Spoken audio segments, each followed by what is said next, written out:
बिस्मिल्लाहिर्रहमानिर्रहीम। नाज़रीन अस्सलाम वालेकुम, मैं हूँ इमरान वसीम। नाज़रीन, नए DGISI जनरल आसिम मलिक ने चार्ज संभालने से पहले ही अपनी धाक बिठा दी है। ये धाक नए ISI चीफ ने कैसे बिठाई है, एक तो इस खबर की तफसीलात आपके साथ हम शेयर करेंगे। दूसरी खबर है जस्टिस मंसूर अली शाह साहब के हवाले से, और ख़बर यह है कि शाह जी ने हाथ खड़े कर दिए हैं, सरेंडर कर दिया है जस्टिस मंसूर अली शाह साहब ने।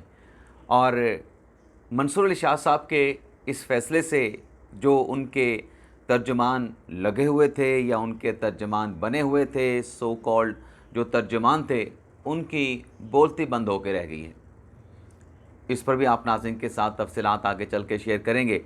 और मुजवज़ा आइनी तरमीम और इमरान ख़ान को क्या ऑप्शन बताया गया, कुछ दीगर ख़बरें भी हैं खान साहब के चांसलर के इलेक्शन के हवाले से। लेकिन इन तमाम ख़बरों की तफसीलात आपके साथ शेयर करने से पहले आप देखने वालों से चैनल सब्सक्रिप्शन की दरख्वास्त करेंगे कि जिन दोस्तों की जानिब से अभी तक चैनल को सब्सक्राइब नहीं किया गया, उनसे दरख्वास्त होगी कि चैनल को सब्सक्राइब कर लें, बेल आइकन का बटन प्रेस करें, और अगर आपको हमारी वीडियो पसंद आती है तो इसे लाइक भी करें और शेयर भी करें।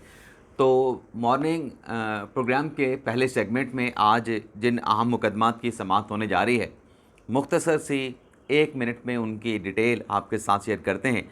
एक तो नाज़रीन, इमरान खान साहब के ख़िलाफ़ जो 190 मिलियन पाउंड का मुकदमा है, उसमें जज साहब ने कल आखिरी मरतबा वार्निंग दी है इमरान खान साहब की, बुशरा बीबी साहिबा की लीगल टीम को कि नैब के गवाह मियाँ उमर नदीम पे अपनी जिरा को आज हर हाल में मुकम्मल करें।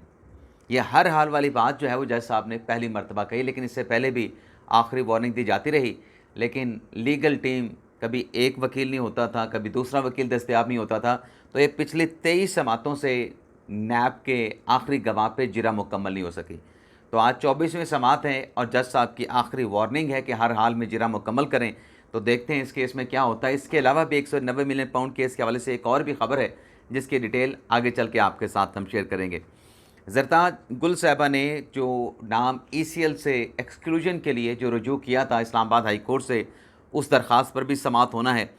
इसके अलावा इलेक्शन ट्रिब्यूनल इस्लामाबाद की तब्दीली के ऑर्डर के हवाले से जो इंट्रा कोर्ट अपील, जिस पर कल जस्टिस मियाँ गुल हसन औरंगज़ेब और अरबाब ताहिर साहब ने समाअत की थी और फैसला महफूज किया था, आज इस केस पे, क्योंकि कल तो एतराज़ात के ऊपर फैसला महफूज हुआ था, आज जस्टिस गुल हसन साहब और अरबाब मोहम्मद ताहिर साहब इस केस की समाअत करेंगे। तो देखते हैं इस केस में क्या होता है। इसके अलावा नाज़रीन, इलेक्शन कमीशन में जो मखसूस नशिस्तों का जो मामला है, जिस पर आज 7वां इलेक्शन कमीशन का इजलास होगा, तो देखते हैं कि वहाँ से आज क्या ख़बर सामने आती है। लेकिन ज़रा ये बता रहे हैं कि 2 ऑप्शंस चल रहे हैं।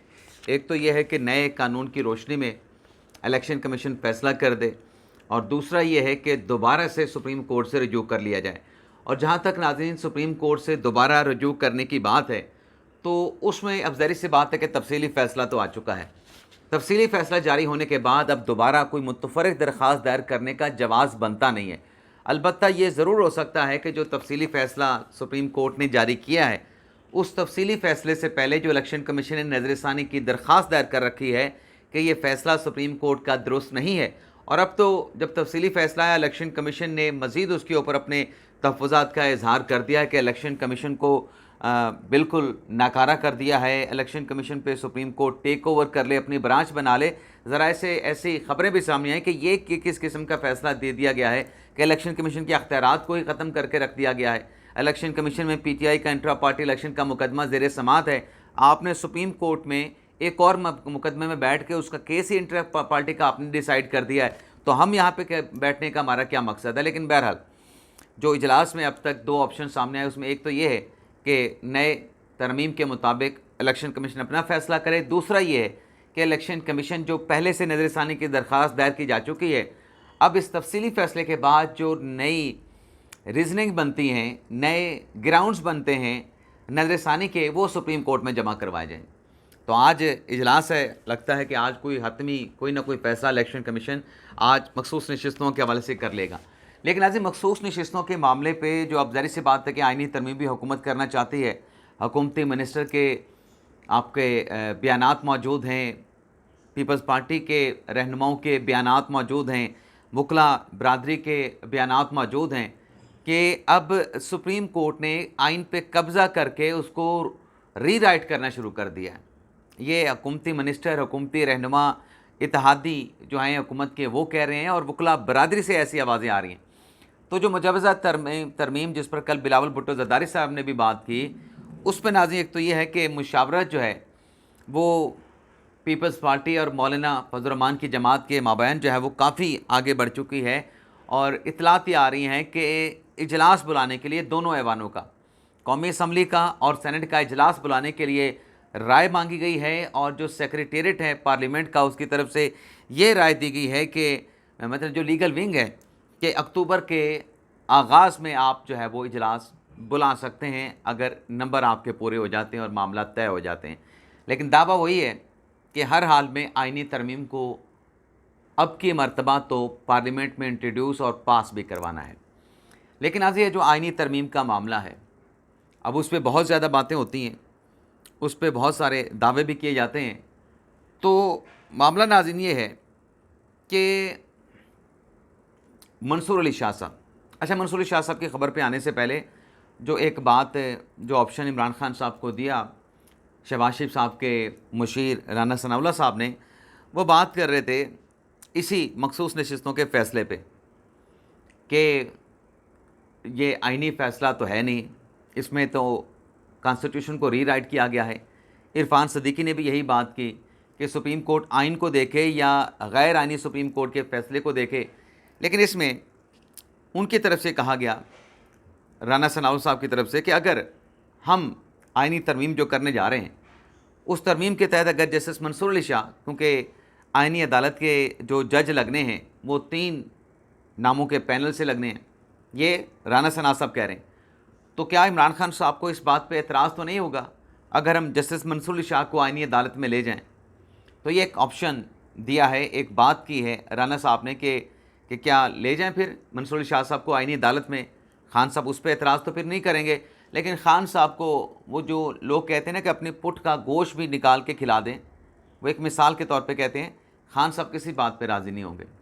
आप जैसा कर लेंगे खान साहब उसमें कीड़े निकालेंगे। आप देखें ना कि जो कॉन्स्टिट्यूशनल कोर्ट जो बनने जा रही है उस पर एक साहब ने सवाल दाग दिया अडयाला जेल में गैर रस्मी गुफ्तगू करते हुए, खान साहब आपने तो COD पे दस्तखत कर रखे हैं, आपने तो खुद सपोर्ट कर रखी है कॉन्स्टिट्यूशनल अदालत को।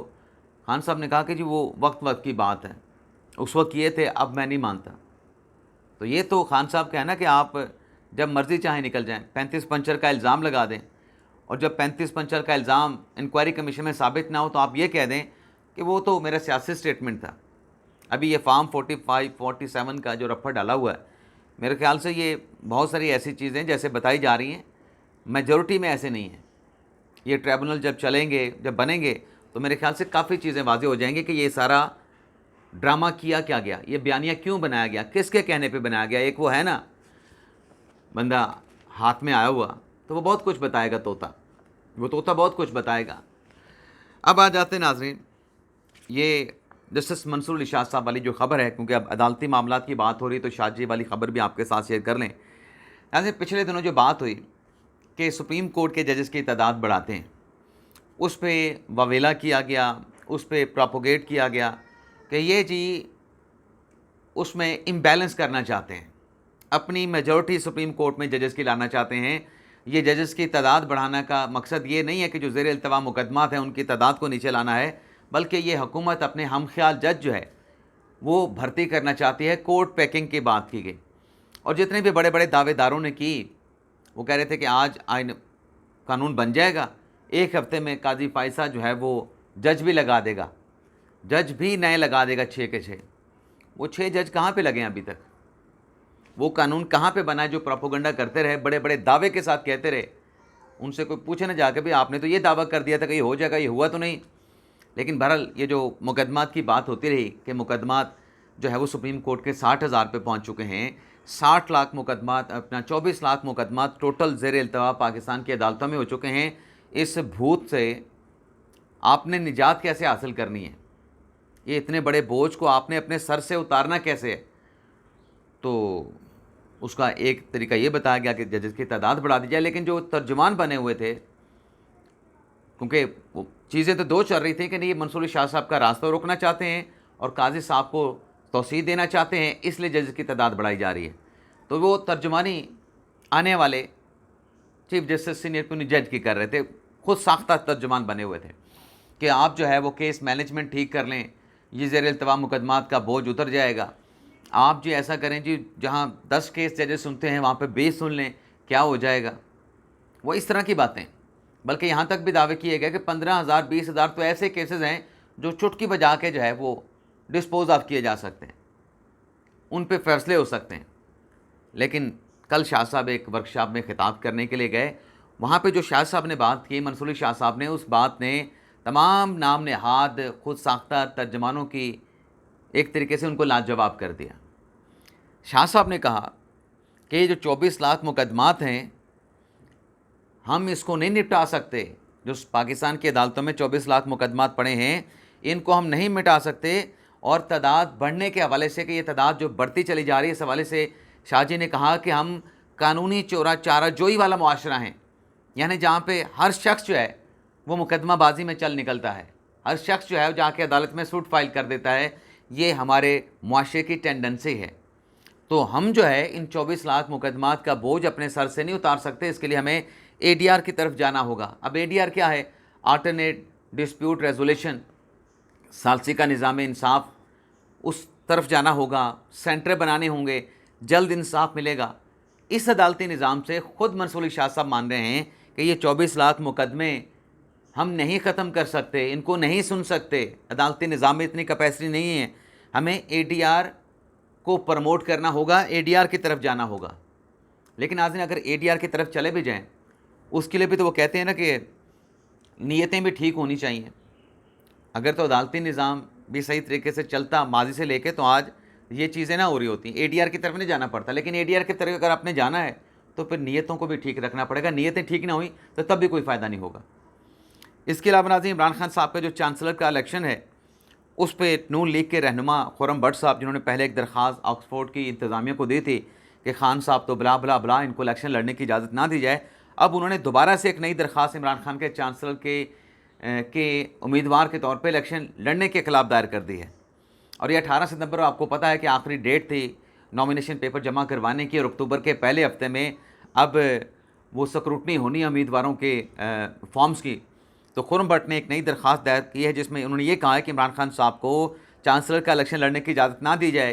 खान साहब के चांसलर का इलेक्शन लड़ने के सियासी मकासद हैं, ये यूनिवर्सिटी की खिदमत के लिए नहीं आ रहे, अपने सियासी मकासद को पूरा करने के लिए इलेक्शन लड़ना चाहते हैं।